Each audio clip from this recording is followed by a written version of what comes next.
All right, we are live now. So, welcome back to Metal Sanctuary again with a good friend of the show, Buddy Porter. And this Hola. tonight's episode, we're going to be focusing on when should bands give it up? When should they call it a day? What are the criteria, and maybe what are some of the bands that should go ahead and end it? Now, the reason this episode kind of came to mind is because there's two bands that are kind of in the forefront of my mind when it comes to the end of their careers.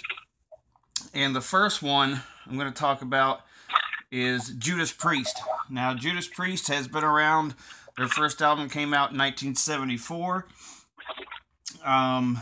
So that puts them at about 44 years running strong. They've put together probably about 16, 17 studio albums, something like that. Gone through a couple of different lineup changes. And the reason we talk about Priest is because it's not that the shows are lacking in any kind. It's not that they're not putting out great records, because they still are. In fact, the new record, Firepower, in my opinion, is better than the first one they did when Halford returned in 2005, Angel of Retribution. But now we're looking at the live show being basically two of the original members left in the band, Rob Halford and Ian Hill. You've got Scott Travis, who came in on the Painkiller album. He's been there since then. So, kind of like a halfway original member. KK Downing retires prior to the Redeemer of Souls album. You bring in Richie Faulkner to replace him. And they had the rest of the cast. They recorded Firepower. But now, on tour, Glenn Tipton's not going to be there, except for like a few scheduled dates, because news having come out, I guess, about a month or so ago now, is that he's been battling Parkinson's for 8 years. And nobody, in the big time media knew about this. So now you've got co-producer for the last album, Andy Sneap, who's going to be playing in Glenn Tipton's place. So now you've got both original guitarists are no longer there, and we're not talking about and not to discredit this duo or anything, but we're talking about a really good guitar group. We're not talking about, the AC/DC guitar section. We're not talking about, a band where the guitars were just kind of enough of a foundation to get the rest of the song on together. We're talking about, like, in my opinion, the number one guitar duo in metal, period. Neither of them are going to be a part of this tour. Rob Halford, for the most part, with the exception of about a 15-year absence, they're going to be playing, all the songs that he can still do. You still got Ian Hill and you still got Scott Travis, but, if you were to go to see him, if you were to be offered tickets, if you've already seen Priest, would you go? I have never seen Priest. They're going to be coming around in Charlotte in August. I'd probably go just to say that I've seen Priest. So where are we left? Are we left with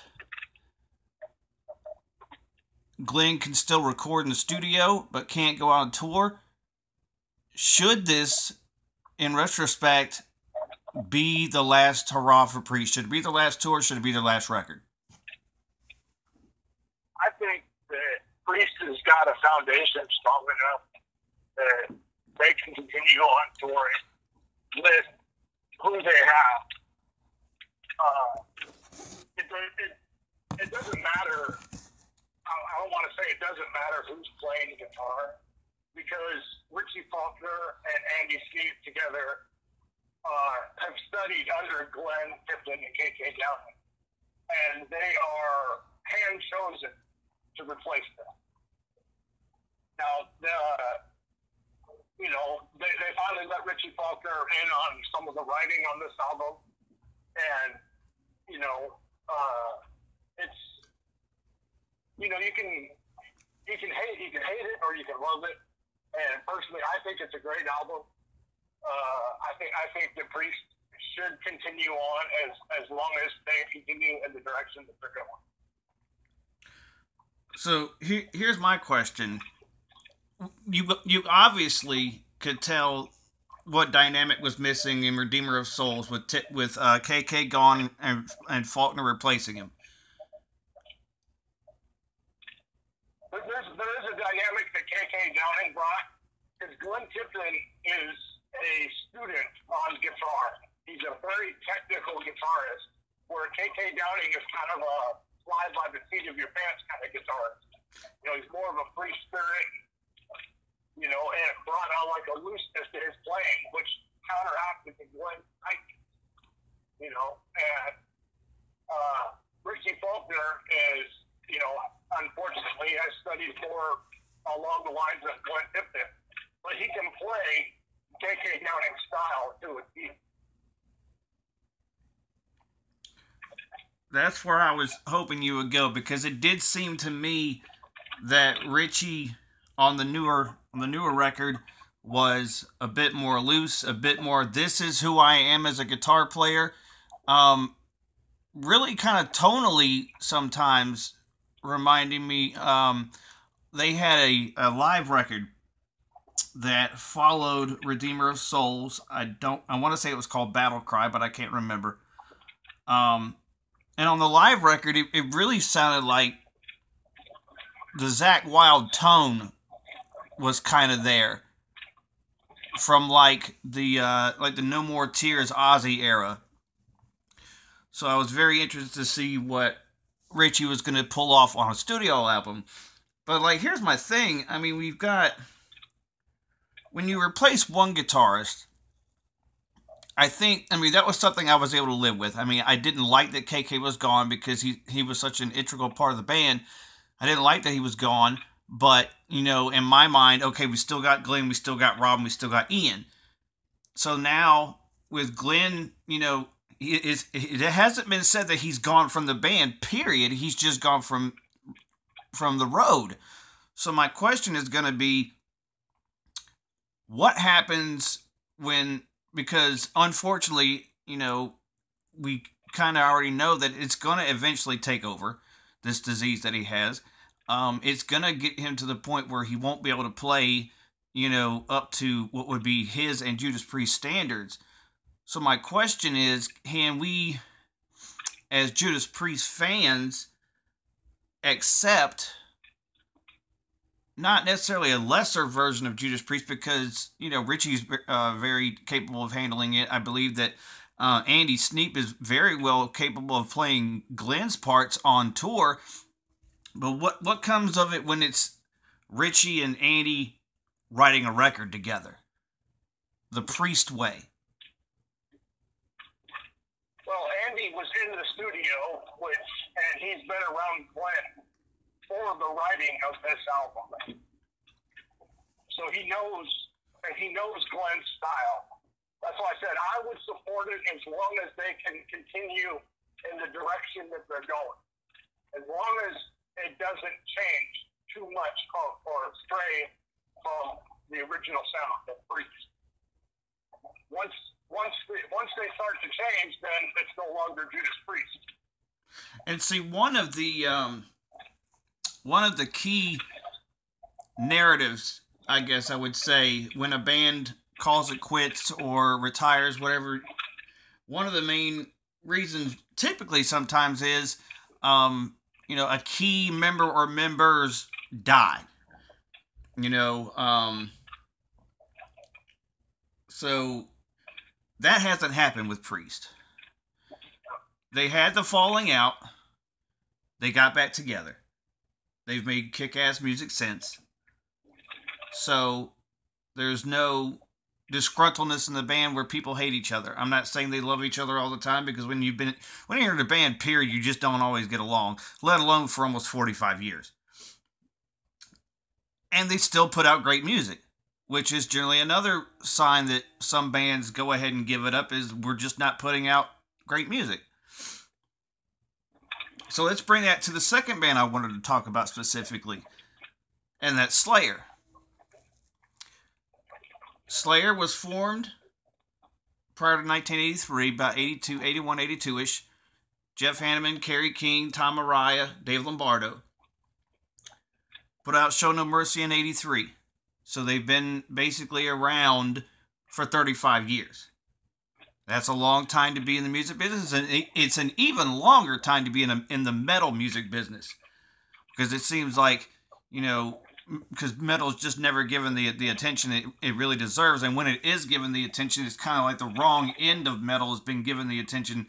And, the better acts are kind of pushed to the side. So, here's the situation with Slayer. They have half of the original members, Kerry King and Tom Araya. Jeff Hanneman passes away after they did the World Painted Blood record. He got sick, and he was replaced by various guitar players, and in the end, Gary Holt of Exodus takes over his spot.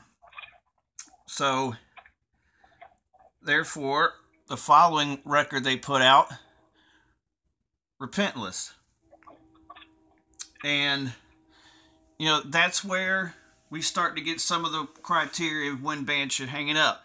They have half the original members. A very key member has passed away. And really, in my opinion, since Christ Illusion, have just not put forth a very a quality record. I like Christ Illusion. I think it's better than, at least better than the last two. I think it's probably my favorite record, if you're going chronologically, since they had put out Seasons in the Abyss. So they announced a few months ago they're going on the farewell tour. Which, if they take a page from Kiss, then they'll probably still be doing it for 30 more years and 17 farewell tours later. So looking at those criteria that I've already named, it could be said, okay, yeah, it's time for them to give it up. But I think myself, along with a lot of Slayer fans, want to see the record that Gary Holt gets to actually write on. Because he only performed solos on Repentless. He didn't have any of the riffs. There was no lyrical ideas. And I would like to see, if they would do just one final record, do it with Gary Holt in the mix, actually writing. I don't think we'll ever see that. And I don't think that would ever. Kerry King and Tom Araya will never work with anybody other than Jeff. They fight for, they've taken control of the band, and they won't give up the reins to anybody else. So in that respect, then, why have a second guitar player on tour? Could Kerry King skill wise not play Jeff Hanneman's parts? I mean, you could make it as a 3-piece. No, Kerry King and Jeff Hanneman are probably on the lowest end of the spectrum of guitarists. They're not very talented soloists. Kerry King's solos usually are 300-mile-an-hour pentatonic riffs and dive bombs. And Jeff Hanneman just plays standard blues-based solos at about 300 miles an hour. They're not fantastic guitarists, but there's no way that Kerry King could even play what Jeff Hanneman played.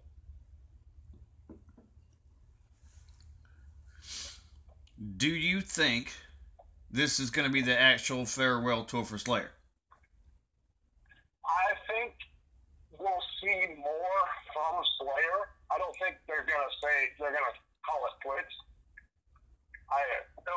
If they do, I think it's going to be a while. I think they'll be on tour for a while. And what they'll probably do is one-offs on festivals and stuff. Just because there's such a high demand for Slayer. I mean, they're one of the epitome of thrash metal and metal in general.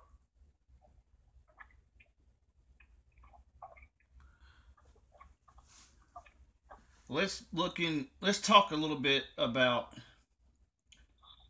in the future, the next 4 or 5 years, who we see a legitimate wrapping up of their careers. Is there anybody that you see from the old guard? And I'm talking bands from the 70s and 80s that have been doing this for 30 plus, 40 plus years. Obviously, Sabbath has retired, and you know what? I can completely live with that. Bill Ward was not on the last record. It was a decent record. Wasn't a great Black Sabbath. I expected more than what I got. And truth be told, probably the last actual Black Sabbath record was probably the one that doesn't even have Black Sabbath's name on it, the Heaven and Hell record with Dio. So I can stand by that and not wish for that band to come back out and tour some more and put out records. I mean, the members of the band itself are probably pushing 70, if not older. But who do you think we will realistically see come to calling it quits? To switch genre slightly, I would say the AC/DC is probably just about done. They've had these shows with Axl Rose singing, and I don't see them continuing on here and trying to make an album with Axl singing. I think they were just trying to give the fans one last hurrah, and I know that they're a very private band. They don't advertise on social media. They don't really keep the fans in the loop as to what's going on. But I can't see them writing an album and trying to work with Axl Rose in that aspect. I don't think it's the Axl Rose thing that makes them done. I think it's Malcolm. Malcolm no longer being able to be a part of AC/DC, I think is the nail in the coffin, because Axl Rose is not replacing, the original AC/DC singer. He's replacing Brian Johnson, who replaced Bon Scott. As long as AC/DC has been around, the two mainstays have always been Angus and Malcolm.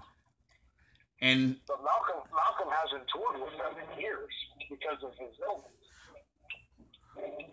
Right, but they also haven't. They've had their nephew playing for the last 3 years. And they haven't put out a record since Black Ice came out in, about 10 years ago at least?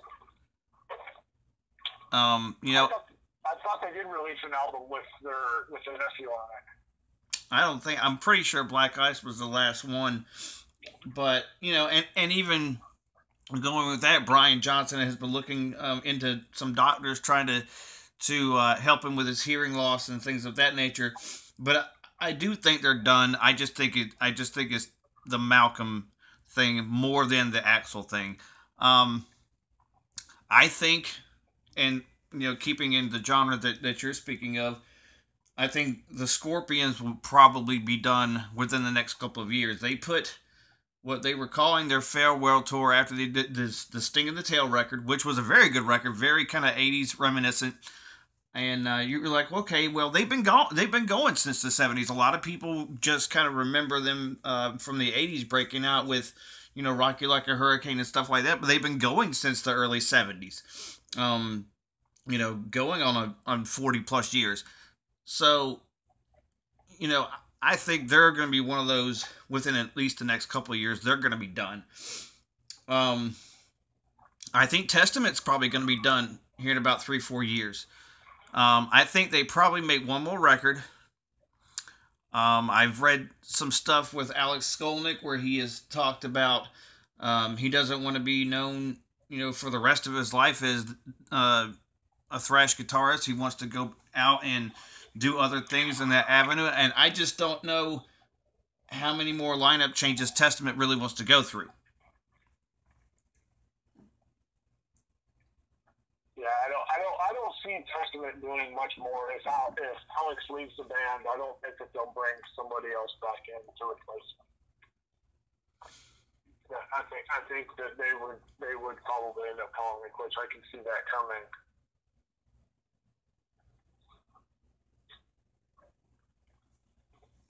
I don't see Megadeth living through another guitarist lineup change either. I don't think Dave will do it again. No, and I'm actually surprised that the long run he went with Glenn ended after the Super Collider record. Yeah. Well, they went to Chris Broderick, and I think I figured the only reason why he went with Chris is because Chris is such a well-versed guitarist that he can play just about anything you put in front of him.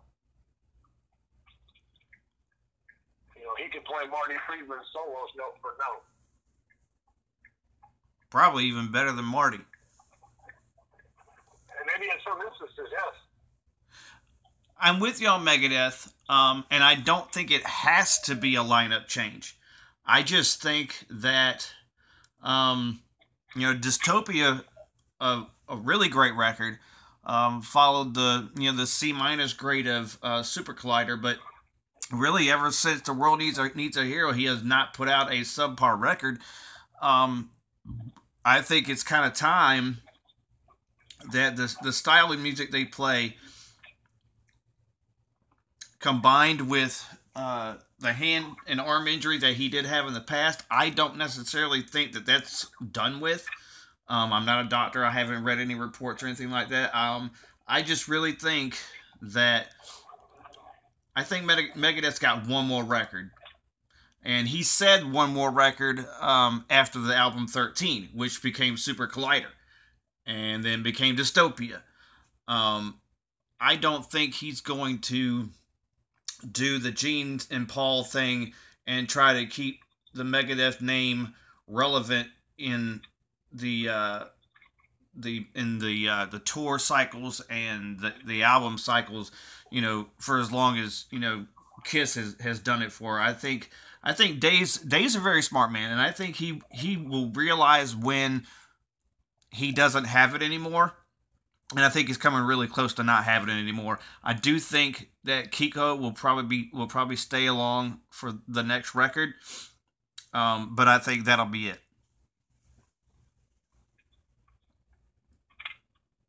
Going back to the Judas Priest thing, I'm talking about guitarists who are bands that don't have the original guitarist. If that was, or for an iconic sound, if that was qualifications, we never would have got some of the greatest Thin Lizzy records. At the end of Thin Lizzy, Phil Lynott was the only original member, the bassist and the singer. Right, but I think where the difference is, though, is because Glenn and KK did it for such a long period of time. And there wasn't a new guitarist every couple of records or every other record. These guys stood, 40 plus years with each other.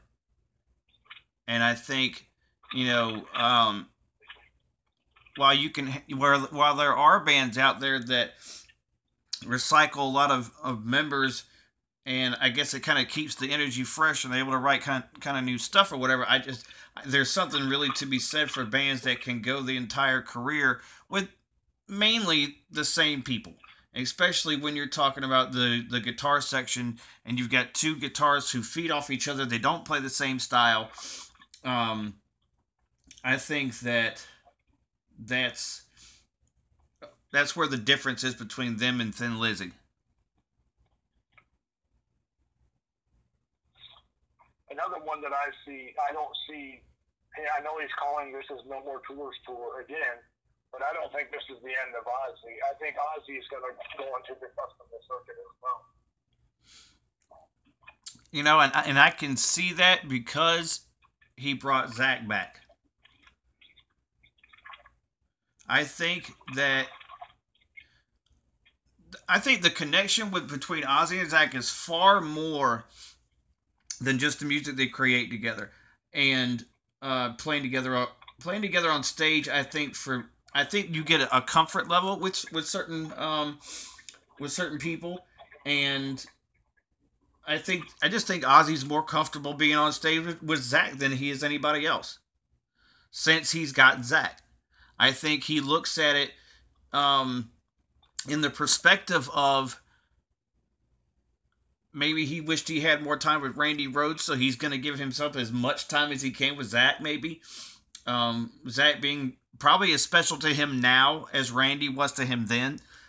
So, I don't necessarily know about records, but I do maybe Ozzy's solo tour is probably going on for a little bit longer. I think as long as Ozzy is breathing, um, he'll be on stage somewhere. Yeah, I can see that. One that just kind of popped in my head, a band I was listening to earlier. Um, so I don't know how many of the people who actually will listen to this will have heard of the band Anvil. They're a Canadian band. I think their first record, Metal on Metal, came out in like 1980. There is a documentary floating around that was aired on VH1 Classic some many moons ago, and I think that it's available on DVD somewhere. This is Anvil, the story of Anvil, and this is a band that prior to that documentary had put out a dozen records, despite the fact that they were never a big act. And the documentary reflects that. Some footage where they go into like Italian restaurants in Italy to play for like 3 people. But they made the tour arrangements just to be able to get out there and go play, because that's what they loved doing. They weren't, it wasn't. I'm sure it's at the beginning it was to make a living out of it. Obviously, what I think any musician really does, with maybe the exception of Peter Steele, who wanted to be a sanitation worker. But I think they had it in set to make it a career. It didn't become the bill-paying career they're looking for, but they still somehow were able to fund making good records, decent records. They had about 12 before that that thing came out, that documentary. But I think pretty soon they're done. I don't know how much longer you can go being a very underknown band, even with your name in theaters and on TV, and and you got members of well-known bands saying they want to put them on tour and stuff like that. I just think that I think they're gonna be exhausted about making music that never really pays off. I mean, obviously, when you've been doing it that long and it hasn't really been your money-making career, obviously you're doing it because you love doing it. But I think at some point, 30-plus years later, doing it and not being able to pay the bills, and sometimes coming up very short on the short end of tour cycles and stuff like that, I don't see them making another record. I can see them continuing to record records and release them, because I don't think they'll ever stop. But I don't see them continuing and trying to keep up with touring. And they will probably go away on touring for a few years, and then they'll probably start popping up in the festival circuits as well. So, do you think they would employ the idea of a 2-person band at this point and let Lips do the guitars and the bass? I mean, why have a bass player if you're not going to go out on tour? I mean, essentially, most guitar players can figure out how to play bass well enough to do it on the record. It just depends. They will probably just hire a studio musician, or just keep the bassist that they have and just keep them as they hire going to record the albums.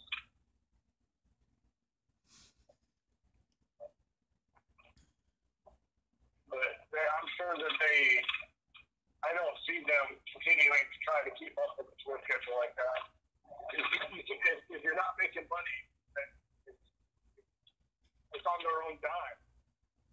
You know, and these guys have day jobs that, you know, they go home to. Right. They take vacation to go on tour. And a lot of bands, unfortunately, are like that. And a lot of times it's because it's the underground subgenres, like your death metal subgenres and stuff like that. I mean, there's probably only a handful of death metal bands that actually are able to go out and do this and not have to rely on anything else. I saw an interview with Steve Tucker, who was at one point and now is the bassist and frontman for Morbid Angel, and he was, you know, saying before he got back into Morbid Angel, I mean, he was, you know, trying to put some music out, but was a contractor by day and musician by night. And now because he's with Morbid, a little bit higher of a name, you know, it can actually pay the bills, and he doesn't have to worry about, you know, going home and, you know, being a couple months behind on anything. You know, the guys in Cannibal Corpse, they're one of the few that can do that for a living. Even as big as Amon Amarth are, I mean, they're a huge name. For the most part, they've got to go home, do day jobs, and, you know, ask the bosses for time off to make records and go on tours and stuff like that. Which would bring me to like another kind of subtopic. Are we going to find, with the age of downloading and streaming and YouTube and that kind of thing, are we going to find more bands that, even though they're a big name, they got to have day jobs in order to pay the bills, and then, you know, they're able to do this for like 3-4 months out of the year? I have a feeling it's music as we know it is going to go away. Which really sucks for me, because I love my CD collection. I still buy CDs every chance I get. I love the physical format of it. Now, I do have an iPod here in my truck that I use, but I still, everything comes from my CDs. When I'm at home, it's CDs. Let me ask. Go ahead. Let me ask you this. So, you know, you're talking about the CD, the physical product going away. Why do you think, and do you think it will continue, why do you think vinyl has boomed within the last few years?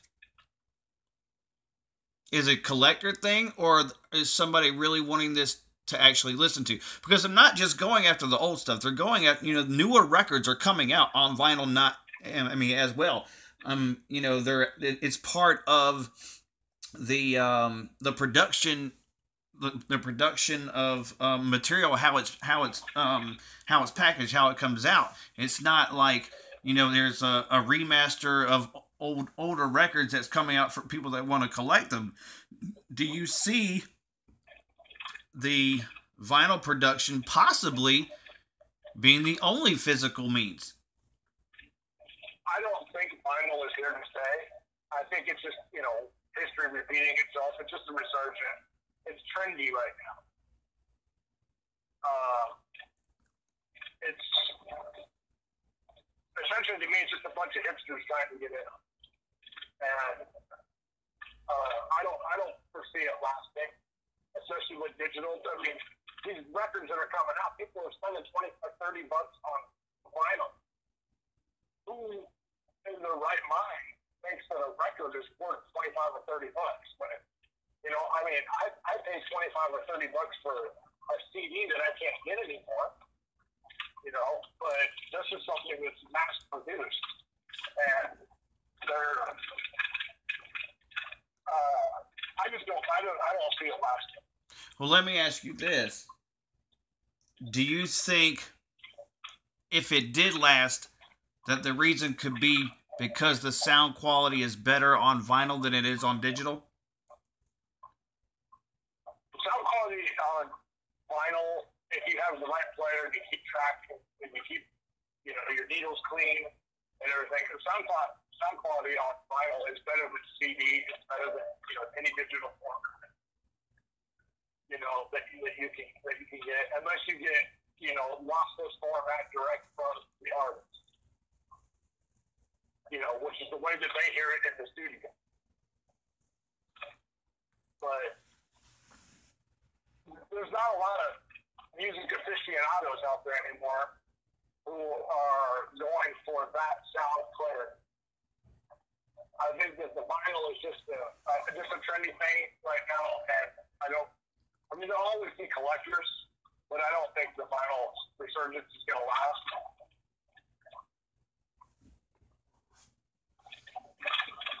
What do you think goes away first? Vinyl or Judas Priest? Judas Priest. Honestly, I don't see Judas Priest. If Glenn can't record, I don't see them continuing on.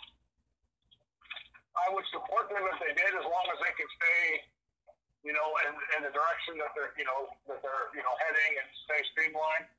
But I don't see them continuing on with that route. So if they put out a Turbo 2020, are they done? I'm the wrong person to ask because I like Turbo. I like about 3 tracks. Well, let's maybe put Turbo off to the side and let's see Point of Entry Part 2. Yeah, I don't see them. I can see them trying to make a record, and I would hope that that they can do it. And I don't see them making another Point of Entry record. I don't see them ever going pop.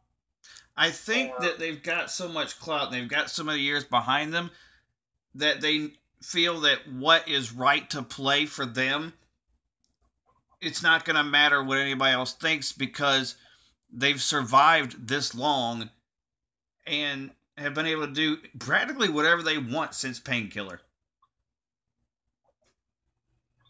Yeah, I just don't.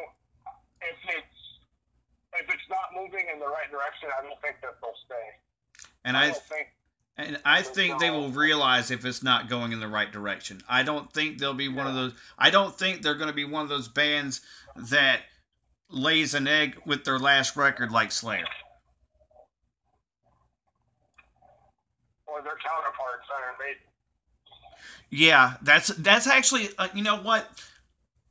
I do want to touch on them, that you bring them up, because it wasn't in my head a minute ago, because I really didn't have a list of, concrete list of bands. Maiden to me at this point in time has been a nostalgia act since 2000. I love all their records up to Brave New World, which was the record that Bruce Dickinson and Adrian Smith came back on. They just haven't done it for me with a record since. It seems so, like, every record is so meticulously calculated, and, I get that when you have, the Maiden guys, that's how they are.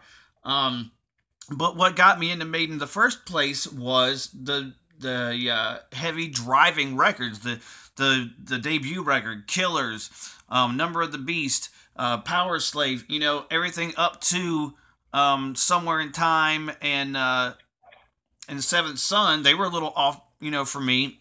But then they came back with No Prayer for the Dying and Fear of the Dark. And those are the types of records from Maiden that I like the most. And I know a lot of people really love the epic Maiden. And I do too. I love certain aspects of it.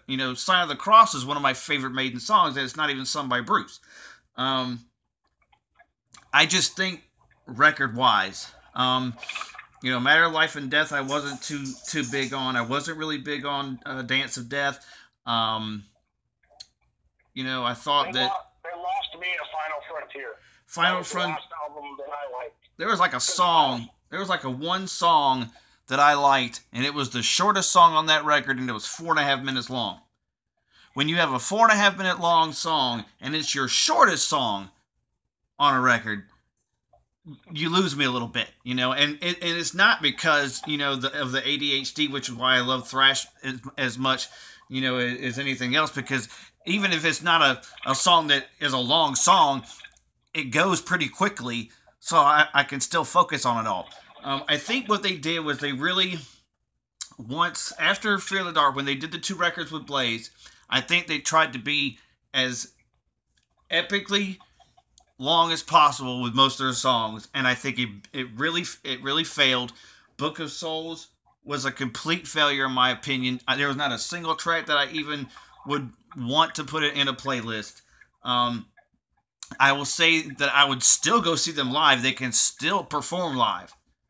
I'm just not into anything that they're going to put out record-wise.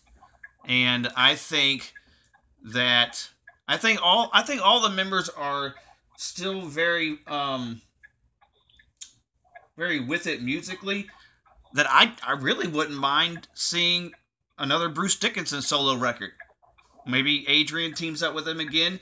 Maybe see some of the other guys kind of go off into another project. I think the sun has set on Maiden as far as recording wise, and I don't want them to be that band that puts out mediocre records, goes on tour, and they do 8 songs from the new record that nobody cares about. Yeah, I agree. Like I said, they lost me after Final Frontier. I liked the Final Frontier album. You know, wasn't as good as Brave New World, but you know, to me, it was still a solid Maiden record. It was the last Maiden record that they recorded.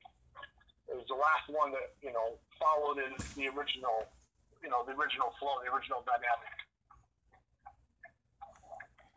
All right, well, we're going to go ahead and wrap this episode up. And I thank you very much for coming with me on this adventure. And we will definitely have something in the future to work on as well. So, for myself and Buddy, God bless and stay metal.